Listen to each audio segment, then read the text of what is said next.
All right, we're back one more time. This is Tim's New York Giants Shred Talk, powered by Online Big Blue LLC.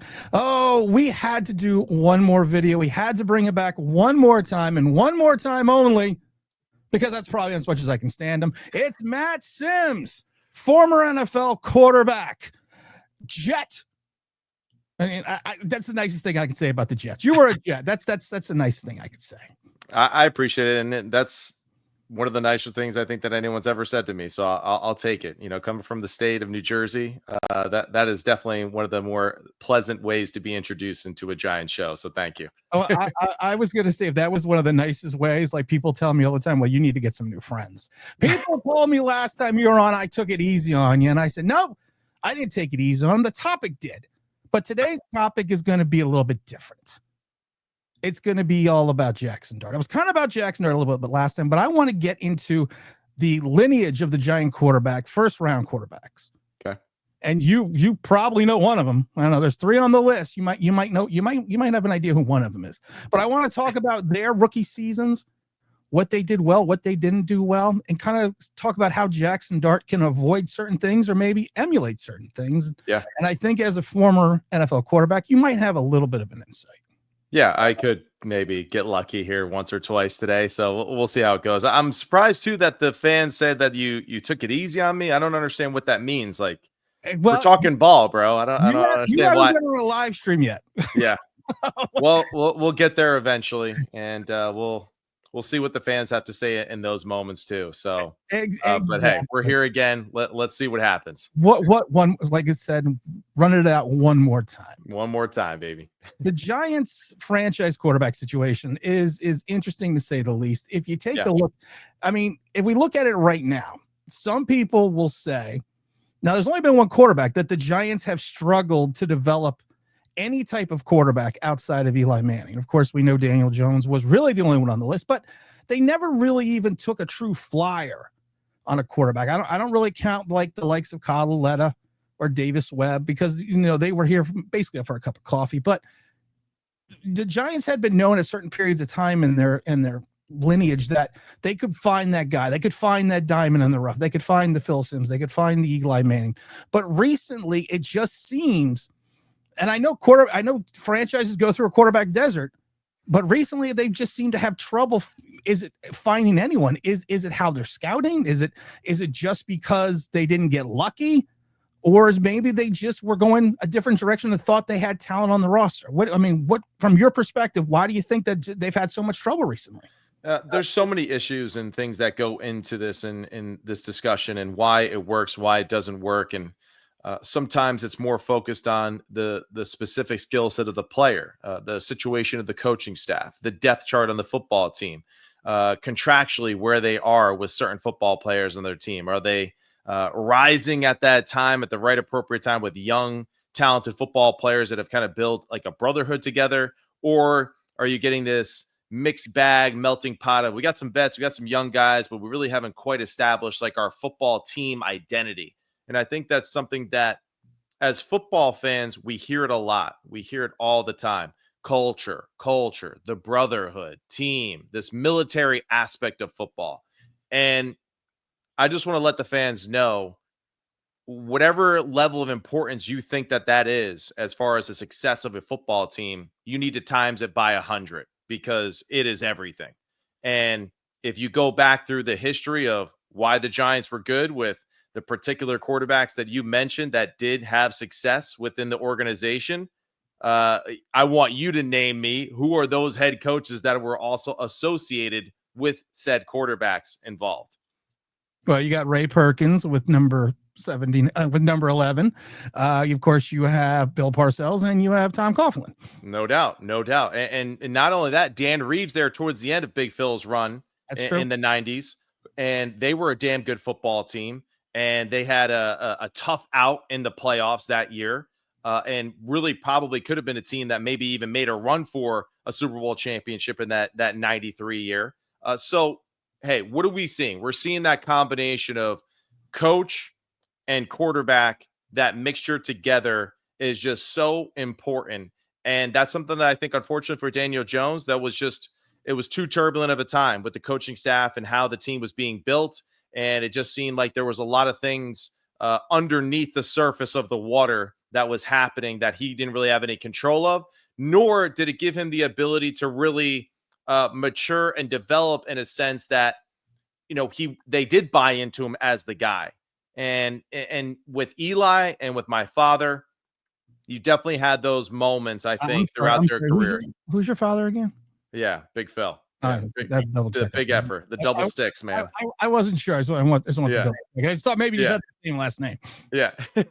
I was actually at his house earlier today, and I turned the corner and he scared the shit out of me. So, Big Phil is still lurking around the corners, keeping me, in my head on a swivel. Are you done? Are you done bragging now?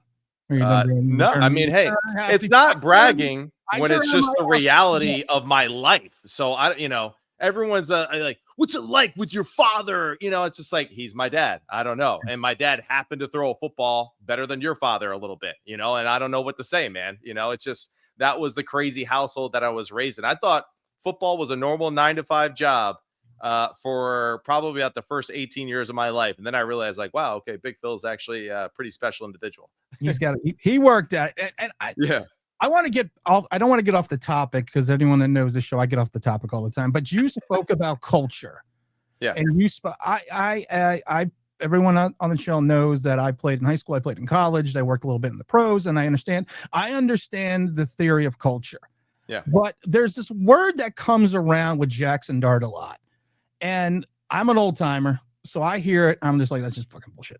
But it's the word aura. He's got this aura. He's got the glow. We always joke around this channel about the fact that there's a movie called, with Bruce Leroy, and he's got the glow. He's just there. Do you subscribe? And I always say, how do you quantify aura and equate it into wins? Do you buy into the fact that you see Jaxson Dart, he's laying on the sidelines, he's first pictures, he's got his uniform on, and then they show the picture of Daniel Jones kind of standing there like a statue? Do you buy into the aura factor at all for these younger players, or younger quarterbacks?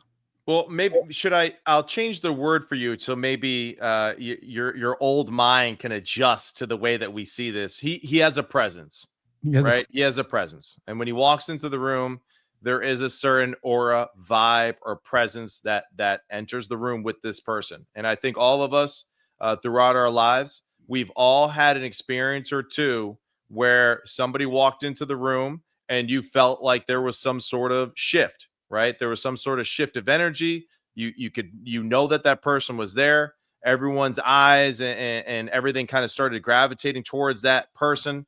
And this is true in NFL locker rooms. And I know one thing, when I met Julio Jones for the first time, I knew that dude had it, right? As soon as I met him, I was like, man, this guy is like everything to be advertised and more. Then I went to practice later that afternoon. And I was like, shit, I underplayed it. He's even better than what I actually originally thought. So it's just something that I think is really, it's one of those things, we understand it to be true. It's hard to kind of define verbally with words exactly what it means and what it looks like and all that. But when you know, and I'm excited because, of course, that was one of the things that people were very critical of with Daniel Jones being a little too rigid, a little too tight and all that.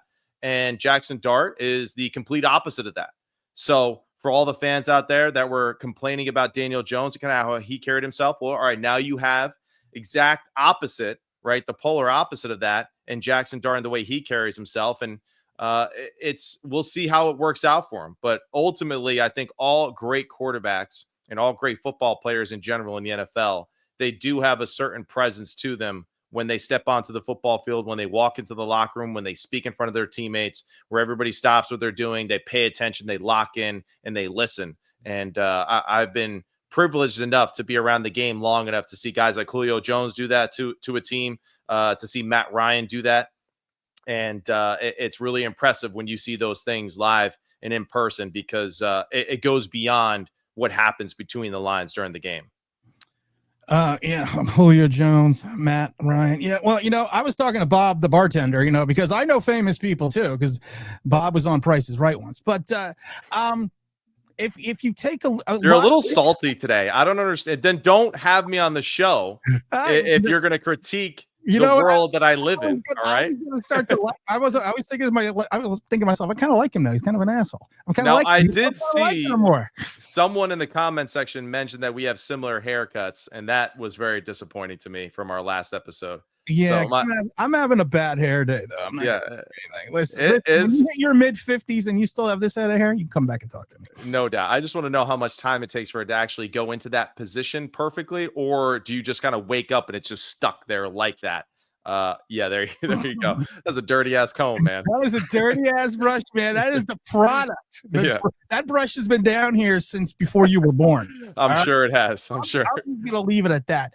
I got one last question with aura though. Yeah. Some Giant fans think that aura could equate to wins.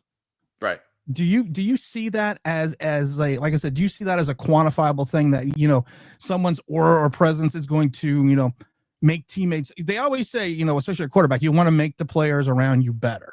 Right. Do you think that is, like I said, from your experience, do you think that is a viable thing? Do you think that Giants can say, hey, listen, we may get two more wins because of the aura of Jaxson? Yeah, well, I mean, I think we're kind of getting lost into the minutia of the word and all that, but like when you have that type of presence, right, or aura, as you're saying, in a locker room, and if you perform well, it magnifies. If you perform below standard, I think people will still they'll be able to regroup a little bit faster because of that internal belief, because they know that that person has that same internal belief in themselves, and then it's not going to overtake them or overcome them with just the burdens of what being an NFL quarterback means. So those things I think are very important. They really are. Now, does it mean 2+ wins a year and all that? Not necessarily, but it does mean that I think the team as a whole and players and individuals will be able to rally behind someone that has that presence, that is doing great or is struggling, knowing that they do have the ability, right, to really shine when the moment is right. So for Jaxson Dart, the biggest thing really will be just the mental toughness aspect of the game. That really is. That is the biggest difference between college football and pro football. College football, yes, it's getting more and more like a business each and every day, but still the grind of being an NFL football player and the details of your assignment, how well you're coached, how well the opposing team is coached. It's unbelievable the difference in the game. It really is. A play in college could work in the first quarter, and in the fourth quarter, it still works. No problem. A play in the NFL, it works in the first quarter. The next play, it's like, nope, they already adjusted. They already know how to defend that play. Move on. You better come up with something a little bit more creative. And I think that's where Jaxson Dart really needs to focus most of his energy is developing the mental stamina and toughness to be a phenomenal football player in the NFL. And I think that was really the separator between my father, Big Phil, Double Sticks, and Eli Manning. They had the mental stamina and toughness. And that's something that's not like, you're not born with that and all that. That's something that's developed through grit, through hard work, and the proper mentoring. And I can't stress that enough. And Big Phil always says it. Bill Parcells was a pain in the ass. There was times where he absolutely hated him, but he also knew that he was doing things to motivate him, to make him better. So he knew that hate was more of a reflection of just how deeply he needed him to do well for the football team, how much he had to push him, right? So it's a little interesting that way in football, how those dynamics work. But nonetheless, those two gentlemen had that ability to do that. And that's where I think for the New York Giants fan base, we're hoping as well that Jaxson Dart can develop that same type of attitude. And we hear it now. I saw it earlier today on ESPN. They're talking about Ben Johnson and Caleb Williams and all that. And Ben Johnson, it sounds like he is coaching Caleb Williams, not hard, but like super hard. And the truth is, what I saw Caleb Williams last year, he said, sorry. Hey, he was playing great football last year. He was. But there were times where you could see that he wasn't quite up to the NFL level standard of a premier NFL quarterback as far as his mental toughness and his situational awareness on top of that. And those things were very apparent when you would see him on the sideline, that he looked drained. He looked worn out. He looked like at times that the game was moving a little bit faster than he would anticipate it to be. And that's where I think Ben Johnson right now is totally focused on shaping and molding him into a tougher mental football player to make the team a better team as well. They always talk about, or you always hear, especially when you go from college to the pros, the internal clock. Yeah. The internal quarterback clock has to speed up a little bit. Can you give a little, especially as a rookie from, coming out of college, going into the NFL, can you just expand on that a little bit? Because like I said, you always, people ask me about that phrase all the time. I'm like, I don't know. I'm not a quarterback. I can't tell you. I can tell you as a defensive back, yeah, things got a lot faster from high school to college, but you always hear about the internal quarterback clock. Right. It's a true thing. And again, when you get to that NFL level, it definitely gets sped up even more. So I would say that probably most completions in the NFL, like they're within 2.5 to 2 seconds within the time of the snap. And in college, you probably could put that between 2.5 to 2.8, maybe even 3 seconds because of the speed of the game, the high tempo of college football. In the NFL, it's a little bit more difficult to do that consistently because you don't want to put your defense back in the field so fast, right? There's a little bit more of a chess match being made there with the NFL game and that style of play. And for the quarterbacks, there's absolutely a lot of truth to that as well. And we can use Caleb Williams again as this example for this. Caleb Williams, one of the best things that he had in college was his ability to extend plays, to make plays outside the pocket and outside of structure, as they would say. The truth was, though, is that in the NFL, you can't just do that on a whim. You can't just say, hey, this play, I'm just going to make it happen. It sounds great, but you can't really live your life that way for an extended period of time and be successful. And this is why a lot of the greats, right, all the people that we talk about on that Mount Rushmore of quarterback play are typically people that are more pocket passers and great decision makers throughout the history of the game. And I think that's a true sentiment as far as just how locked in with the football IQ of what the defense is doing, what your offense is doing, and how to make the proper decision consistently. Sometimes it's not about making the big throw. Sometimes it's about not making any throw. Sometimes it's about checking it down. Sometimes it's about taking a responsible sack and just moving on to the next play and being a true game manager. And that's another thing we discussed last time a little bit.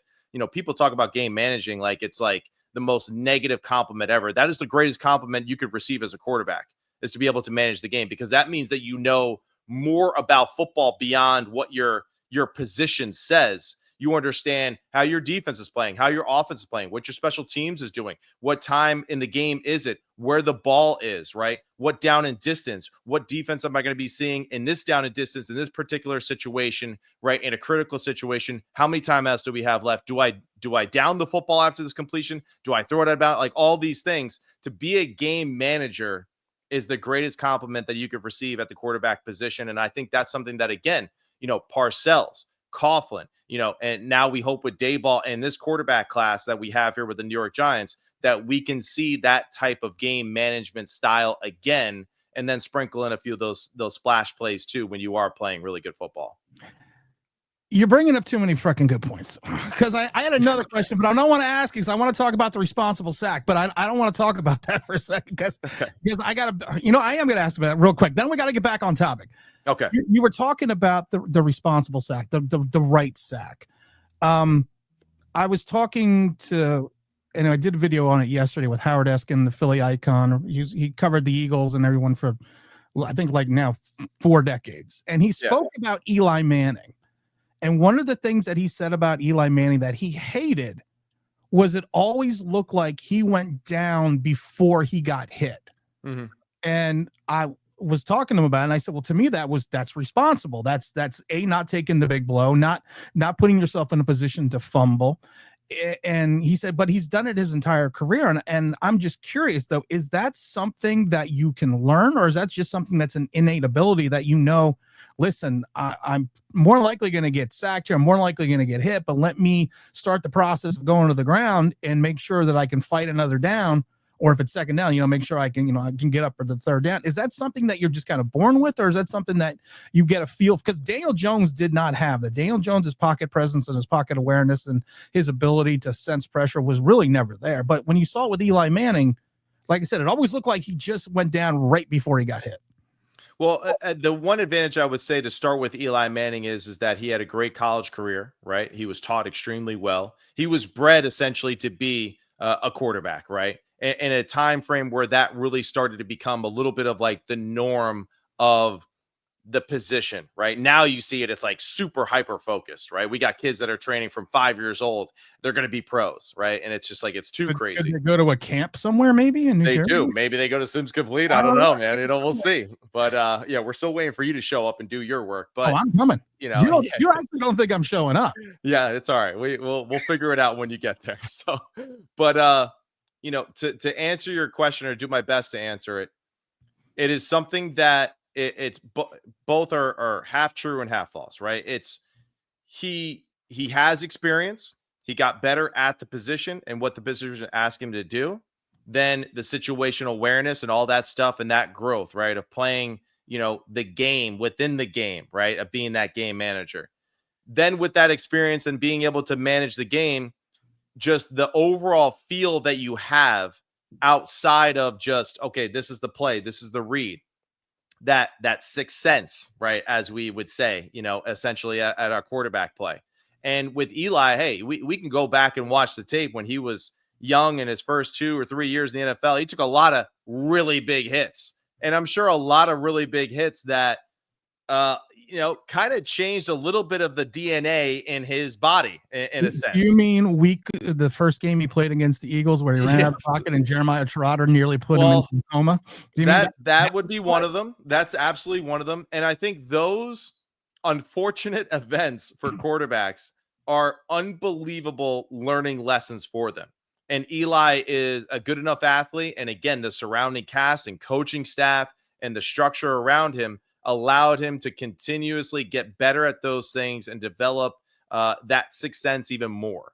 And there towards the end of his career, even much like his brother, who I'm sure shared some of his insights too, we started to see a little bit of that chuck and duck mentality a little bit more apparent in the NFL. Whereas my dad's generation didn't quite see that very often. That was actually kind of like a no-no, right? That was kind of like, no, you gotta be tougher in the pocket, stand in there, throw the football and get hit, and nobody gives a damn, get up and do it again. And as the business of the league got a little bit bigger, as the ability of players to really start to understand, hey, I got to be out there more, I got to stay healthy, I got to protect myself in this most dangerous position in all of football, because I'm just standing back there as a sitting duck. You started to see quarterbacks develop that trait a little bit more and learn how to absorb hits, how to take care of their bodies in the long run, and realize too that this, week in and week out, it's a lot of pressure on your body. And if you could save yourself that initial impact or that splash impact on a few different occasions throughout the year, then so be it. And fortunately for Eli and for a lot of really good quarterbacks throughout the league, they did a really good job of doing that and protecting themselves. And that is an art that is learned. That is never something that is just naturally innate. Most quarterbacks kind of go through that process of getting better and better through trial and error. I want to talk about number 11 for a second. I want to talk about his rookie season in 1979. It was, you probably don't know a lot about it, but I do, because I'm a kid. Yeah. I've met it before. I'm old. But when he was initially drafted in the first round, there was speculation that he was not going to be a first round pick, that he was going to be more towards the third round. There's always the story that Bill Walsh had said that if he was available, Phil Simms, that he would not have selected Joe Montana, that he was going to take Phil. But of course, the Giants, surprisingly, when Pete Rozelle went up there and, called that, from Morehead State, Phil Simms, it was kind of a shock. Giant Which fans, is funny too, because the true story about that is that Pete had to do it twice, because the first time around when he said Phil's name, no one reacted because nobody knew who the hell he was, nor had they heard of Morehead State. So he went back to the podium again, said it again, and this is where we get the little boo birds after that. So that's a little funny, anecdote to that story. I do it all the time because I always go. The New York Giants will select quarterback Phil Simms, Morehead State. I do that almost every show. But he didn't when Phil came into the league. There was expectations because of the fact that nobody knew who he was, They thought the Giants had made another mistake. They've already gone through the likes of Joe Pisarcik and Craig Morton, and they just felt like, you know what, oh my God. And I remember it clearly because my family's been season ticket holders since '76. I remember my father saying, you know, I don't know who the hell this guy is. He's coming from Morehead State, but then he comes into the league. And to your point, he has a presence, and he doesn't initially win that starting job, but he plays during the season. And surprisingly, at one point in time, he had the Giants at 3-1. Right. And there was just no expectation from him because they just kind of thought, you know, this is another Giant mistake. And now he had his ups and downs in his rookie season.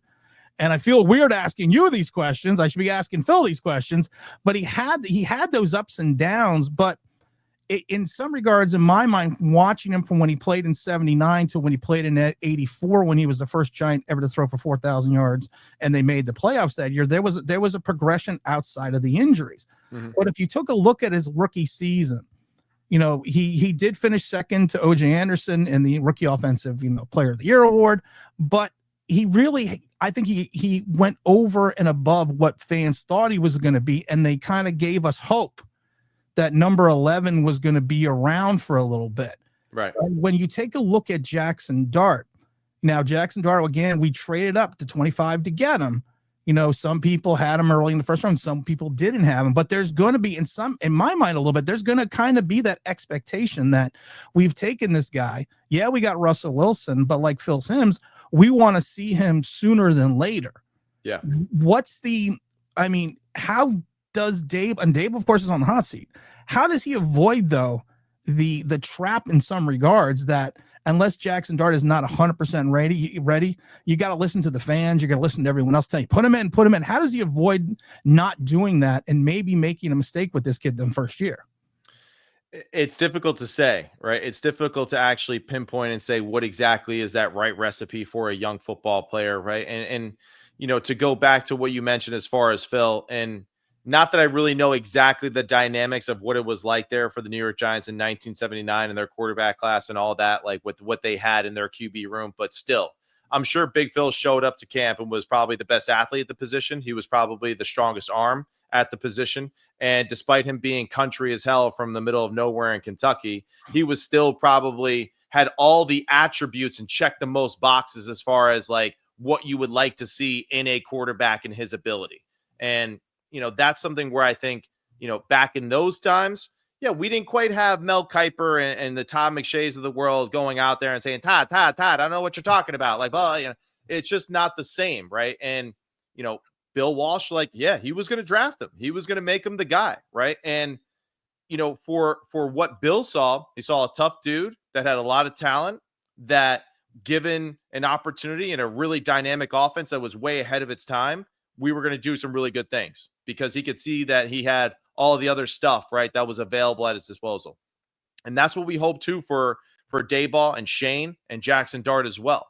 You know, now everybody can watch the film of Jaxson Dart. Everybody, you know, it's unfortunate. Now you can watch it, have that first initial reaction of like, I like this kid a lot. The film is really impressive. Then you can keep watching it and find ways or find different clips where you say, well, this is why he isn't that good. This is why he's not and it's kind of like, it's just a paralysis by analysis, a sense, with the combine draft now in today's day and age.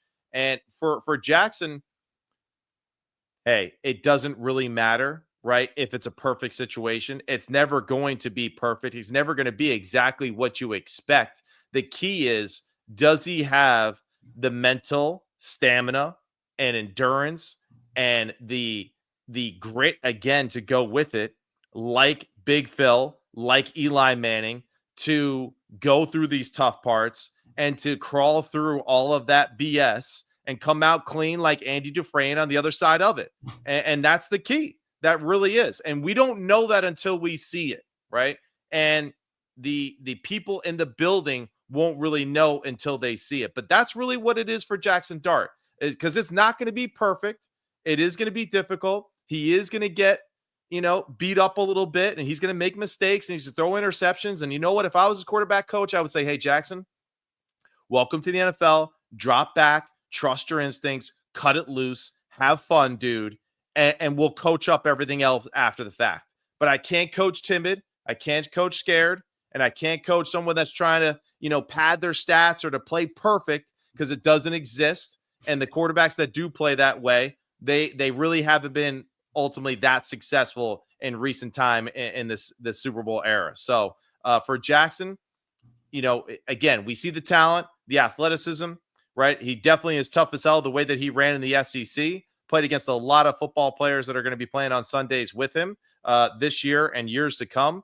And I think for Jaxson, like, hey, the sky's the limit. The key will really be just like, is there an infrastructure in place for him to really buy into him consistently throughout this process, which is going to be difficult, and be able to help uplift him when he does have some of those dark times, on top of just building his own resiliency. Because that's the key, right? The two best quarterbacks in the history of the New York Giants were resilient as hell. And that's the truth. It's not that they had the greatest arms or the most athletic or this or that. They were just tough as hell, and they played tough for the Giants, and they played tough for our fan base. And we're in a Division II where you have to be a bad MF to hang in there and compete against some of the best teams in the NFC. You can curse here, because we always tell Jaxson. I try not to. We always tell Jaxson Dart. Are you a big man? Huh? I'm talking to you. What? You wake up in the morning, you say, I put on my big boy pants. Look, I'm wearing a belt. I got big boy pants on. It's time to put the big boy. You didn't know we have a soundboard. The soundbite just kept going. I mean, I think through the whole scene. We literally have a radio professional soundboard here. It's very good. Yes, you're gonna have to teach me your ways. Just I can't. I just can't. You either have it, or, like Jaxson Dart, you either have it or you don't. I want to say one thing though about your quarterback camp since complete. Okay. 3 years ago. Yeah, it was 3 years ago. We took a bunch of subscribers out to the Giant game. We got out on the field, and I did what they referred to as the 40-yard challenge. Okay. I stood on the 38-yard line, and I threw into the corner of the end zone and made it. So when you what does that mean? You made it. What does that mean? Didn't bounce. It was a perfect spiral right in the corner of the end zone. The guy from the UK caught it. Yeah. It was 6. It would have been 6. So when you make fun of my paralysis my paralysis by analysis, but when you make, so you were standing on the 40-yard line, you said? Standing on the 38-yard line. The 38-yard line. And you hit the back corner of the end zone. I hit 2 yards from the back corner of the end zone. 2 yards from the back corner. Okay. On a perfect spiral. Perfect spiral. Perfect okay. spiral. What type of football were you using? It was actually a regulation football. Was it? Okay. All right. That's impressive. I tried to find one of the smaller ones because I didn't get there. Honestly, when you told me the story, I'm thinking like this guy's got like a TDJ, a K2, something for the youth. He's throwing a Nerf ball. Like there was a kid that had he had one of this, he had one of the balls you can buy from the stands. I mean, from the concession stands, the small ones. I was like, oh shit, I could throw that. It's like I could throw that easy. But then someone came out with a regulation ball, and I'm like, that's the only time I'm doing that. Yeah, but you can't lie. The Duke is a great football, and it's really just like the perfect ball to throw. Even my high school students and college students, right? When I bring my Giants football to all the sessions, in case I need to do some examples. I don't want to use their crappy footballs they use sometimes. So I use my own, and they just like, hey, can I use that? Do you think the league would let me use this in a high school game? It's like, no, man, like that wouldn't last 2 seconds, but I appreciate you trying because everyone loves spinning the Duke. You always have to try, but no doubt. Phil, going back to Phil Simms and Jaxson Dart a minute though, but if you go more into Phil's career, 81 season was the Giants playoff season. Everyone knows Joe Danella missed like 900 field goals and finally kicked him in, but Phil was leading that team to the playoffs before he got hurt. Right, and he got replaced by Scott Bruner. Scott Bruner, a great guy. I've met Scott Bruner a bunch of times. Good dude. Very good. Very nice man. Very nice. And there was the quarterback controversy going into the strike short 82 season. And then the 83 season, of course, was 3-12-1, where Phil lost the job. Parcells had come out and said towards the end of the season that, he listened to too many people and he probably should have went with Phil. And if he got a chance to coach in 84, he was going to do it completely his way, which is when he started Phil. And Phil had that ugly game in Philadelphia and broke his thumb on top of the helmet. But he had so much that he had went through, and he had a point in time where he wanted to leave the Giants. And there was a great article in the Daily News, I still have it, where they talk about the controversy between him and Bruner, and the fact that he had gone through so much to get to where he's at, to basically lose the job to Bruner.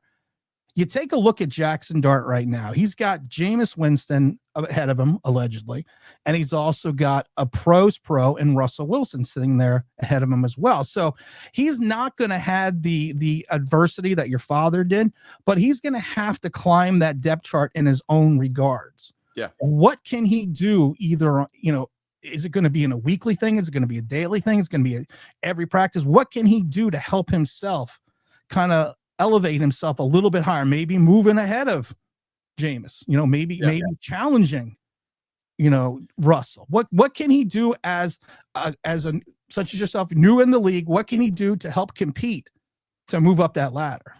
Yeah, it is interesting because even to Big Phil and Bruner's situation, right? I mean, the truth is that Bill thought he knew what he was doing, but he had no idea what the hell he was doing, right? No, and the defensive coordinator got the job. And that's where it just like, big guy, come on, let's not even, there wasn't even competition. Bill just thought that he knew better, and he thought he was going to win with defense, and he thought he was just going to kind of overpower it that way and just do all that stuff. But, when you're trying to win a Super Bowl, there's no coincidence either that, you either have to have a mega team where you're just like everything that you do and everything that you touch is like Midas, it just turns to gold, right? Or your quarterback has to be just like super special and on it and to be able to deliver big time throws and big time situations. And, in the situation right now for Jaxson, right now it's an interesting quarterback room. All right. Tommy DeVito, fan favorite, Bosco guy. Hell yeah, I'm rooting for Tommy DeVito, right? I want to see Tommy DeVito in a Giants uniform, right? Big fan, love him. Was at his camp the other day too. Can't support the kid enough because of him embodying what it means to be a New York Giant and to be, kind of one of us, right? As we would say. And the other two, all right, let's look at it. Jaxson Dart, the reports have said that he has really connected really well with Jameis Winston. Jameis Winston knows exactly what he is in the NFL. Jameis Winston knows that he is, hey man, he's just trying to keep the dream alive. He's just trying to keep playing the game, being involved, staying in the mix, being a guy that is essentially now going to be, that career backup where can I just prove to them that I'm good for the room and I'm ready to play at a moment's notice and make plays for us when I get that opportunity.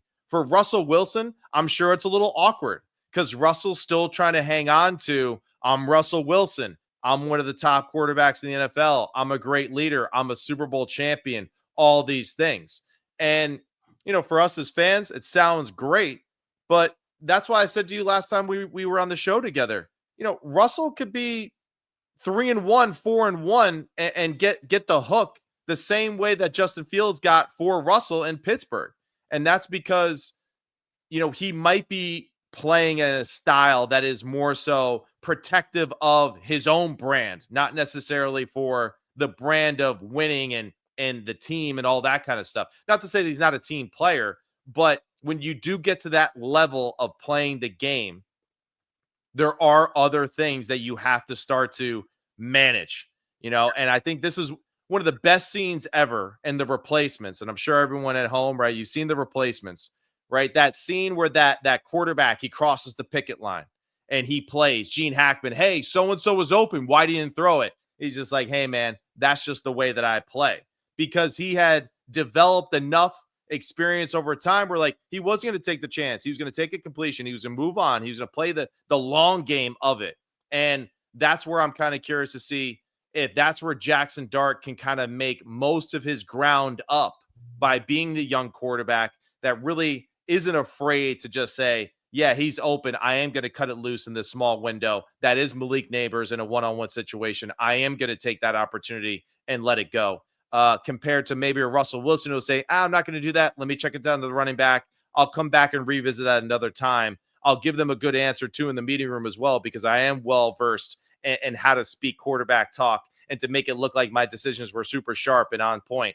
And those things I think are just very natural in all quarterback rooms. They really are. And some quarterbacks are better at it than others. But I think for Jaxson, time is on his side in a sense where he's young.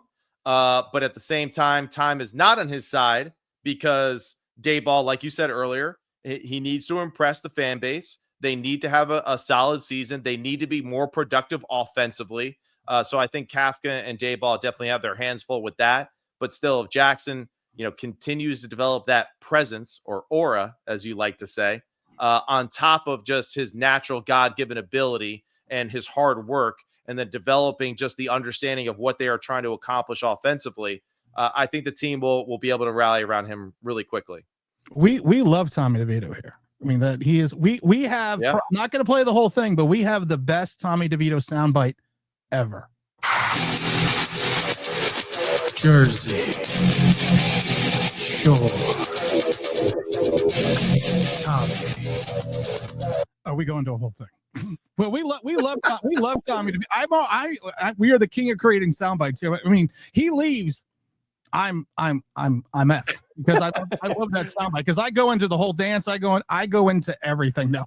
Yeah. I want to talk about Eli Manning's rookie season compared to potentially Jaxson Dart's. Eli Manning, I think you really can't compare where he was drafted and what he was supposed to mean to the franchise. Mm-hmm. In equality to Jaxson Darks. I think it's two different levels. You make the big trade, you sit there and you hear the stories that, that they just had to get him. They had to get their guy, they went out and got him.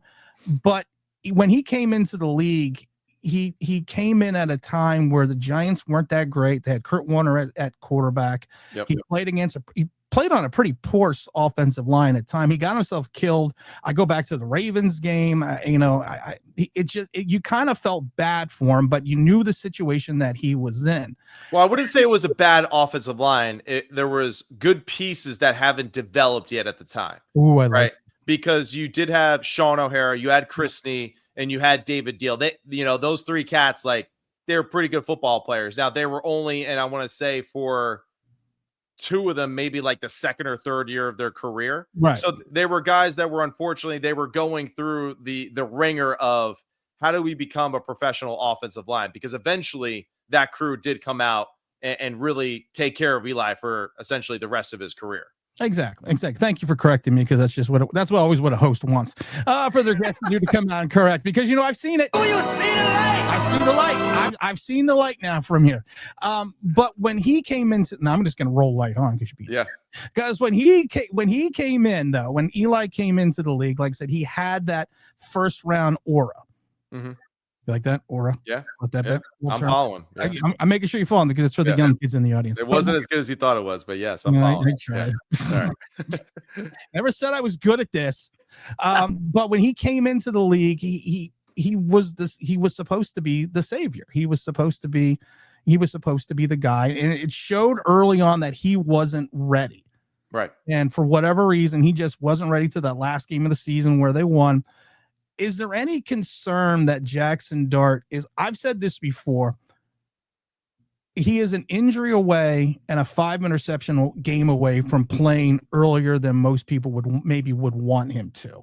Right. Is there any way that he can mentally prepare himself to be ready? Because like I said, you never know when it's going to happen. You never know when you're going to lose two quarterbacks at once, but you can never tell. But is there just a way that maybe he can prepare himself a little bit mentally, a little bit more, or maybe even the coaching staff? Do they need to simplify things early on for him? Do they need to limit the playbook a little bit? Dable does. I mean, what can they do if they have to play him to show, I'm not going to say immediate success, but to give him some success? Of course, they can do a lot of different things schematically to help protect him, to help him, right, make a wiser decision, despite maybe him not being 100%, ready and prepared as an NFL quarterback. That being said, right, we saw it last year, Jaden Daniels, right? Really the entire rookie class, but let's just highlight Jaden Daniels. They didn't do anything really that dynamic offensively where we're damn, they're rewriting the playbook. This is so unique. We never seen this before. They really went into, this is what Jaden did extremely well in college. We're going to recreate these handful of plays that he did extremely well at a very high level, 1,000 different ways and different formations, and make sure that we're putting him in a position where he has seen this play versus all these different looks in college, And now we're going to try to do the exact same thing in the NFL and just tweak it a little bit here and there to protect our team, to protect our play caller, our quarterback, and to make sure that we're giving him the necessary tools to get out of sticky situations versus looks that maybe he has not seen or that are very unique to that specific defense that he's playing against. So there absolutely is a way to do that. I Bleav that Daboll and Kafka will be able to do that for him. And I think that's really essentially probably the first thing that they did, right, when they knew that they had Jaxson Dart on the roster, is they went through that checklist of, this is the style of plays that he does extremely well. He's great with pure progressions. And what a pure progression? That means like 1, 2, 3, no matter what the coverage. Oh, he's great with half field reads. All right, when it's man, you look here. When it's zone, you look here. He's great with those. Oh, he's really good with checking the play versus this defense or this look, those 1 high, 2 high looks. Like, hey, if it's 1 high, we check to this. If it's 2 high, we check to this. And those will be things that they will continue to just tap into more and more if Jaxson does get the opportunity, and really just highlight those as much as possible and then build off of those into years to come, to where all of a sudden, right, he is that well-rounded veteran quarterback that kind of has seen a little of everything and has taken in enough information through the years that there really is nothing that shocking. It really just, the question is, do they have the personnel and the play scheme that specific week to capitalize on what they're seeing?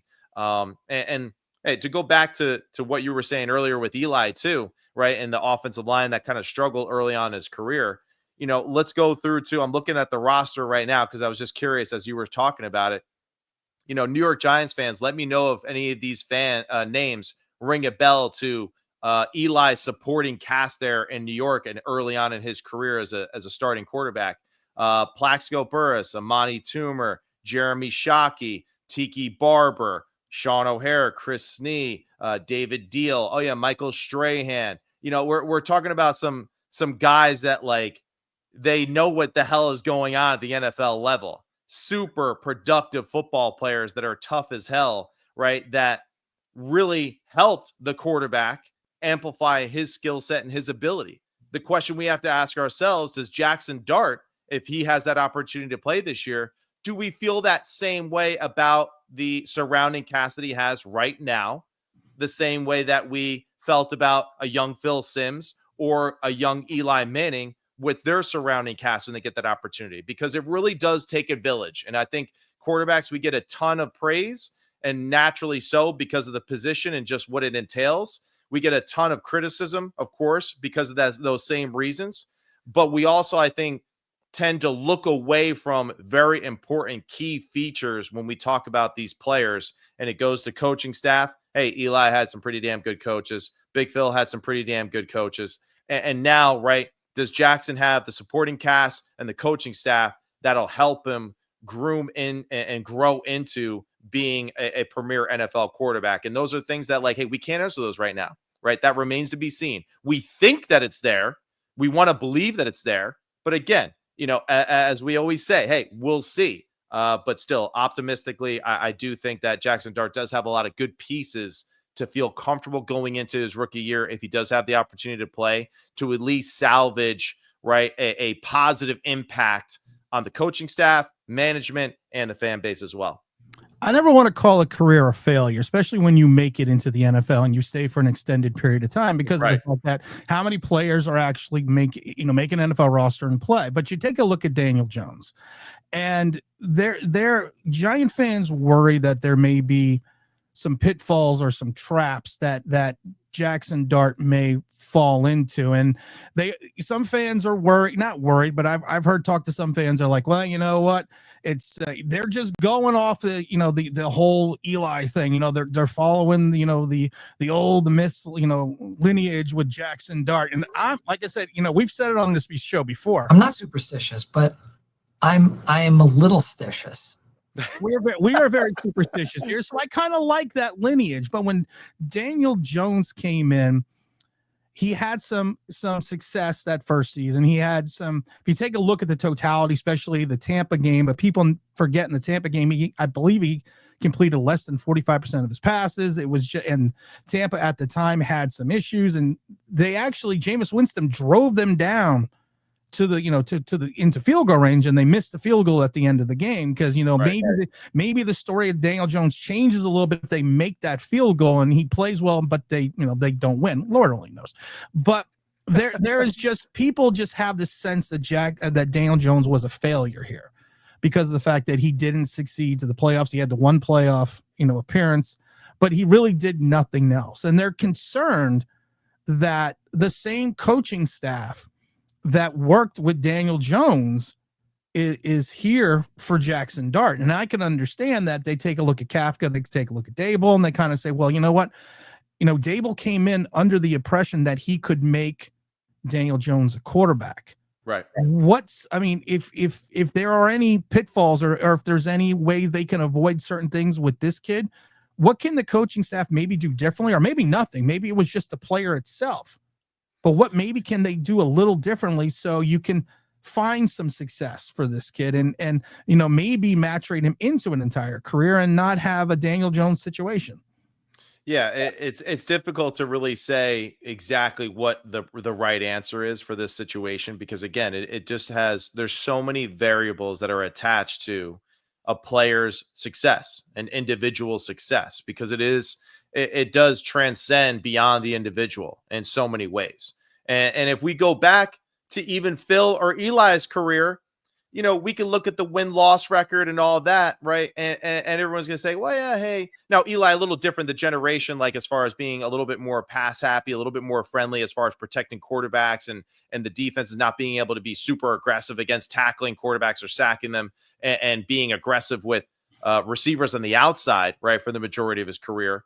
But that being said, hey, there was a lot of ugly years for both Phil and Eli. A lot of ugly years, a lot of struggles. And it's just, that's where, like, for Jaxson Dart, like, hey, man, if he plays 15 years and he wins one Super Bowl, all right, Giants fan, are you really, are you going to say that's a failure? Hell no, we're not. We're going to take that. We're going to take that every damn time. The question is can he survive that first round of just beatings like Phil and Eli did? That's the question. That really is.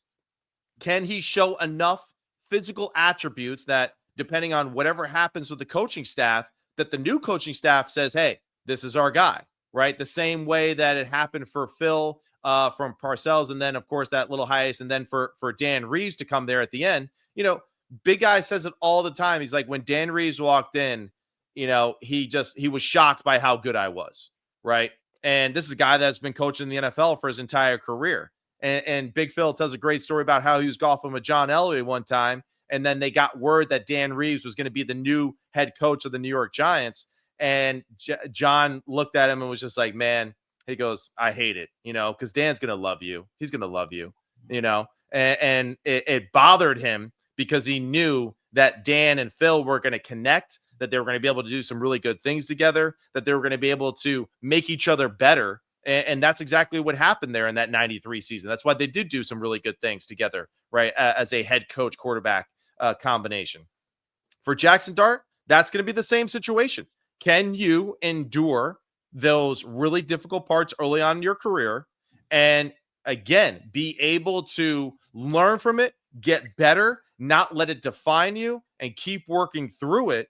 And finally, at the end of it, all right, really establish yourself as, like, you are the guy, and everyone knows that, and we're all working around what you already bring to the table, right? We are putting in the pieces necessary to, again, make your influence that much stronger. And for Jaxson, compared to Daniel, this would, I would say, is the biggest thing, right? If you look at Jaxson Dart's overall stats, right, from his college career, right, a 3-year starter at Ole Miss, right, played in 13 games, each of those 3 seasons at Ole Miss, played in 6 there with USC when he was there as a freshman. 1,300 pass attempts in college, 852 completions in college, right? So all of those repetitions against some of the best defenses that we see week in and week out in the SEC. Well, maybe it used to be that way. It's not maybe quite the same as it was, but talented players and talented defenses, that's for sure, right?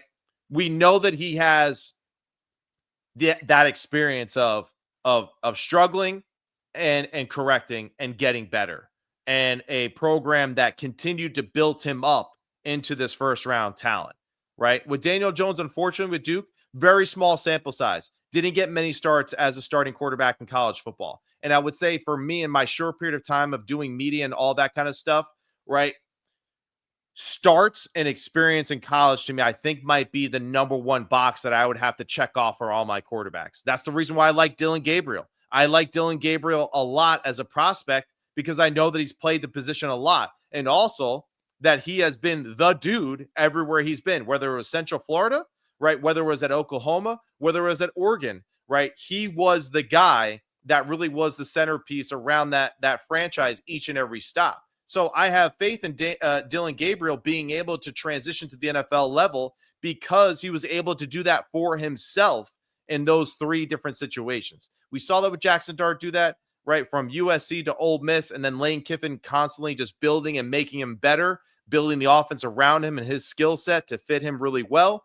Jaxson Dart did a great job of that. His experience in college, I think, is really going to be his biggest attribute. It was Eli's biggest attribute as well coming out of Ole Miss too. The game experience, the live reps, and being the guy for your franchise year in and year out. And I think that's another reason why, like you said earlier, people feel this presence or aura with Jaxson Dart because he has done it at a high level. He does believe that he can do it at a high level. And he believes that, hey, it's just started, right? This rodeo is just getting going. It's just getting exciting. You know, he's not even at the top of the roller coaster where we start to go down and really start to enjoy, the roller coaster of being an NFL football player. So for Jaxson, I think he's playing with house money. And I think for Dayball too, they know that. I think that's why they're so excited. And that's why the interviews that we see, right, of them behind the scenes in the war rooms, talking through ball and all that, you could just see there was a natural charisma that he had, right, when talking to these gentlemen in those rooms, because those rooms could be very sterile. They can really, take the life out of you, with those rooms, because it's like, oh, it's dark, it's football, draw this X here and do this, and like he was engaging, he was on it, he was really attentive to what he was doing. And for a guy who probably had done that with another like 10 or 15 other organizations prior to that, was really sharp and engaged. And I think that's where like Dayball and the whole crew really fell in love with him in that sense. So I think Jaxson Dart really playing with house money again in this current situation with the New York Giants. We have to wrap this up soon because we're already closing in an hour. But I have two questions. One of them's about Dillon Gabriel. And I'm going to get off topic because it's my show and I can do whatever the hell I want. Dillon, we have UCF alums in the house. Okay. So we are well, they're not Golden Knights anymore. I think they're the Black Knights now. I can never remember because they were the Golden Knights. They're Knights, damn it. Who cares? They're the Knights now. And Dillon Gabriel, to me, before the injury, when he was at UCF, was looking like he was going to surpass Dante Culpepper and everything that he had done when he was there. And then the injury occurred, and then he hit the transfer portal. Then he went over to Oregon. I was a fan when he was at UCF. I thought maybe he was more system oriented over at Oregon, kind of a Bo Nix situation. Do you see how much success do you see for him in the NFL, especially with the likes of Shedeur Sanders sitting right there with him? Well, the thing is, like, as you say that, oh, he's system oriented. All right. Well, you know what? The system works. The system is good, right? We're going to run the Oregon offense in Cleveland. No, hey, that's right. But you know what? Bo Nix ran that same system with Will Stein at Oregon. And guess what? He looked pretty freaking good his rookie year with the Denver Broncos. Right. And I think it kind of goes back to just like, it's like movie stars, right? Or a TV show or whatever. You watch an episode and you're just like, I don't like the show. Why? I don't like that guy. Any reasons why? I just don't like him. Okay, great. And I think that's how sometimes fans and people in the football world too, they see it. They're just like, I'm just not a fan of him. I don't like him. Hey, he's a system guy.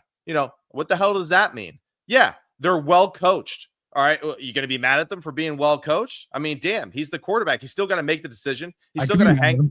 He's still got to hang in there and be tough. He can't just stand on the 38-yard line and just hang out and pat the football and then throw into the back corner of the end zone like you and say, hey, I did it. You got to do it day in and day out. Dillon Gabriel I'm putting on a clinic. When I go to Sims Complete, I'm putting on a clinic. That's not a clinic. That's a demonstration. No, okay? You put on one. You demonstrated one solid rep. Okay? I'm going to teach you 4 solid reps. I think that's all I got in me. 4. Yeah. You got to go for it on 4th down. I get it. Yeah, and then I'm gonna have to need some CPR somewhere. But that's what. But go ahead. I'm sorry. I hear you. No, and I think that's where, like, for Dylan Gabriel, like, listen, for the Cleveland situation, the truth is that he is probably the least popular quarterback on the Cleveland franchise quarterback room. That being said, I still think that he has a great skill set that fits well to the NFL. I think that he fits Kevin Stefanski and what he does extremely well. I think that he really performed very well throughout the process and really showed and highlighted his football IQ. And I think that was the difference, right? He was willing to really separate himself, I think, from others because of his participation and his ability to demonstrate his professionalism on numerous occasions. And, for Dylan, I think he's going to have tremendous opportunities at the NFL level. That being said, though, the Browns got a lot of stuff going on. And that is, one of those dumpsters that everyone's kind of waiting to see if it gets lit on fire or not. So we'll see how that happens. In the 90, you brought up the 93 season a couple times with Dan Reeves and your father. The 94 season, of course, before it, your father has the shoulder surgery. And he is technically one of the very first cap casualties in 94. So, right. I always thought it was interesting because he made the Pro Bowl his last season. They made the playoffs. He has the surgery. Looks like he's going to come back 100%. Kind of the cap casualty. Like I said, one of the very first cap casualties. How close was he actually going to Cleveland to play in Cleveland? There was always speculation that he was going to go over to Cleveland. He definitely did think about going to Cleveland. He also was reached out by Coach Ryan to go out to Arizona to be potentially the backup. Or actually, I think Coach Ryan wanted him to be the starter out in Arizona with him. Big Phil contemplated that and his connection, which is so crazy to think too, that later on that I would play for Rex in New York and all that kind of stuff. But I think the one that really was the closest was he was about to go to Jacksonville to be the backup of Mark Brunell with Tom Coughlin with the expansion Jacksonville Jaguars very shortly after that. So, which I Bleav was the 95 or 6 season, correct? Yeah.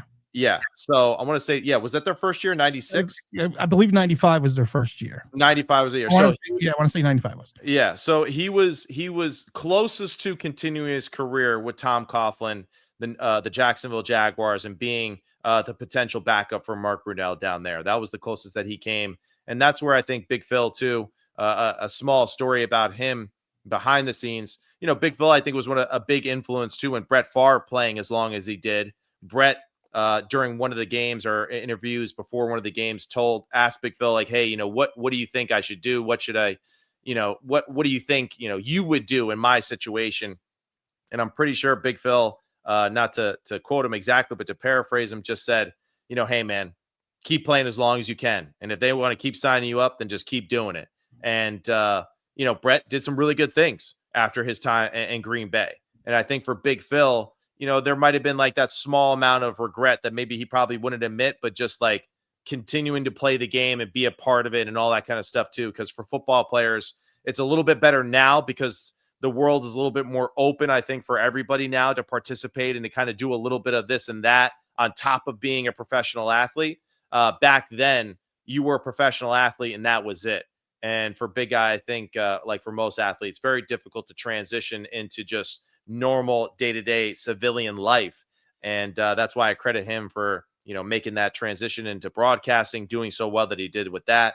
And then ultimately, just how he carried himself through that entire process. Right. And it's truly, truly amazing. But, Jacksonville Jaguars, Big Phil, that was a possibility with him, Brunell, and Tom Coughlin, and they had some damn good football teams, man. Early on, I mean, they were the first franchises. That literally found success, no doubt, so quickly. Last thing, and I've told this story a million times before on this channel, that in '87, your father blew me off in the lobby in Pasadena. Right. I talked to Carl Banks. I got to talk to George Young. I talked to all these guys. He blew me off. My wife reminded me about 4 or 5 years ago that I met your father at an event and I told him the story and he apologized. So she says, you have to stop telling that story. Right. She was like, I was there when the man said he was sorry. And she goes, I felt worse because you are telling him that he blew you off. And he's looking at you like, I'm sorry. So I would like to just, you can just relay to Phil that I accepted his apology, and I understand it happens. You just ruined a little kid's entire life, and I ended up doing this now. So just another day. Well, just think that if he didn't do that, maybe you wouldn't have been motivated to actually start this podcast in the first place. So maybe it was a blessing in disguise, depending on how you look at it. Anyone that knows how this podcast actually got started, no. No, okay. that is nowhere the case. Matt, it sounded good. It actually did sound good for like a second. Yeah. I want to thank you for coming on once again. And as always, we like to give the guest, and you're not even a guest anymore. You just kind of showed up and stayed too long. But we always like to make sure you get the final thought, the final thing that is going to lead everyone into the rest of the day after they watch this. Doesn't have to be football related. It can be anything else. It could be about my hair. It could be anything about my wonderful smile. But what do you have to close it out with? I think for the fans, just want to get like a little poll going and see what you think. Should we get Tim out there on the field and put him through a quarterback workout with some of my high school and college guys? And let's film it. We'll put a mic on you. Let's see how you do through the whole workout. I'm extending the invite. So if the fans want to see it, all right, let's mark it in the comment section. Let us know what you think. Hey, let me know what type of routes and what type of schemes you want to see him operate. And trust me, I will definitely be on my A game for that session of complete training. I'm going one-on-one with you. Oh, yeah, it'd be the greatest fight ever. No one-on-ones. No, I want you right there next to some of these other cats that I've been coaching for a long time who are really unbelievable at the craft. And I want to see you kind of compete against those guys. Let them talk a little shit to you and get after it. What? Listen, I've already told people that I had what ended, like I said, the only thing that ended my career was lack of talent and 2 knee surgeries. But I have been back in the gym now for like the last 2 weeks. I'm not joking. People know I'm dead serious. 2 weeks. 2 weeks now. 2 weeks. Give me another 4 weeks. Okay. And next camp that you have anywhere in New Jersey, I will show up. And I will mic it up. I will record it all. Just make sure the ambulance is nearby. And I will put on I'm not a clinic. I will put on a display. A display. Yes. We'll go back to the demonstration again, right? We'll let you demonstrate your skill set. As you told me straight up, you can make anyone look good throwing the ball. I can. And I love that so many people go, did he just disrespect you? I'm like, yeah, he did, but that's all right. Absolutely. Because I'm going to show them up. Oh, Matt, I appreciate you coming on, staying on as long as you did. And like I said, that camp is going to happen. The Giants are going to happen too. I will be out at training camp and doing a couple other special things for the Giants. I'm also going to be in Buffalo for the August 9th game, making sure that we cover that live as well. So we got a lot of stuff coming in as well. Catch Matt not only at his quarterback camp, but in Sims Complete, the podcast on the Bleav Network, which can be found every other place that podcast can be found. How often do you do the pod? Not enough. Yeah, Big Phil is just too big time for me sometimes. Just trying to get him into get him to a consistent schedule, but we'll work on it. It's a work in progress. I hope that we kind of get back more in rhythm here pretty soon. So as the season approaches, getting excited to talk ball again with Big Phil. I do want to mention one last thing because this was brought up to me on X. Think about it though. Just think about this right now. Get rid of your father. Sims to Tim. Wait, and then you just add complete at the end, and then when I start my own quarterback camp, then you'll have something else to talk about. Once again, Matt, I appreciate it. Thanks everyone for tuning in and listen. Again, this is Sims New York Giants Straight Talk, powered by Online Big Blue LLC, and we are out of here. Sims to Tim, complete for the touchdown. I like it. I like it. Let's roll it.